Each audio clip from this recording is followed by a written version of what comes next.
Hello, my name is Diana, and today I will be giving a presentation on mergers and acquisitions. A merger is a combination of two companies, and an acquisition is when one company buys and takes over another. Ultimately, merger and acquisition transactions are arranged to form larger companies. Two examples of a merger and acquisition transaction are when a strong company buys out another company to create a more competitive, cost-efficient company, or when a target company agrees to be purchased for the purpose of survival. There are 5 types of company mergers. The first is a conglomerate and can either be a pure or mixed. A pure conglomerate occurs when two firms have nothing in common, while a mixed conglomerate occurs when a firm is seeking a product or market extension. A market extension merger occurs between companies that deal in the same products but separate markets, and a product extension merger allows merging companies to group together their product. The other two types is a horizontal and vertical merger. A horizontal merger occurs between companies within the same industry, while vertical mergers occur when companies operating at different levels within an industry supply chain merge operations. Next, I will be discussing the advantages and the disadvantages.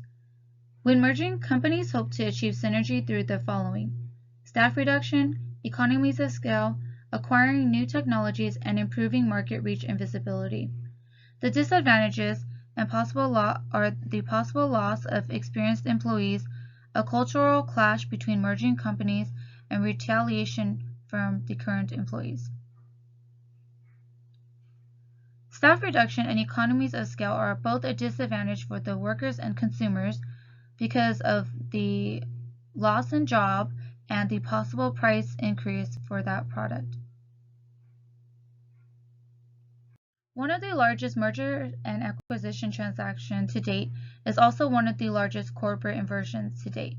In 2015, two pharmaceutical companies, Pfizer and Allergan, merged. Pfizer moved its operations to Dublin, substantially lowering its tax bills, and the companies arranged the transactions so that Allergan was the buyer, avoiding anti-inversion rules set by the U.S. Treasury Department.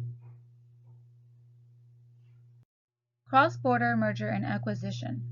Common risk factors to cross-border merger and acquisition transactions are the national and regional tax laws, the country's political stability, and the target's compliance with the U.S. Foreign Corrupt Practices Act. One of the largest cross-border merger and acquisition transactions involves Vodafone and Mans. After 3 months of rejection, Mans agreed to merge with Vodafone, and the company became the world's largest mobile phone company.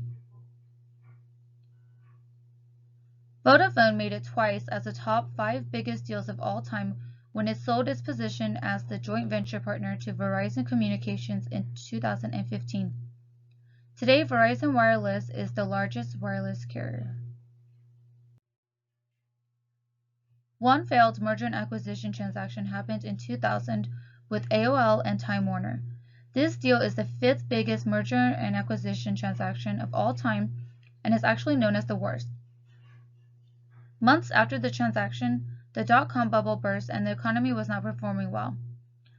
Also, the cultures of the two companies proved to be vastly different and failed to materialize. In 2009, Time Warner decided to split with AOL. Risk is always something to consider, but even with thorough research and constructive feedback from the public and shareholders, a merger and acquisition transaction can prove to be unsuccessful. This concludes my presentation. Thank you.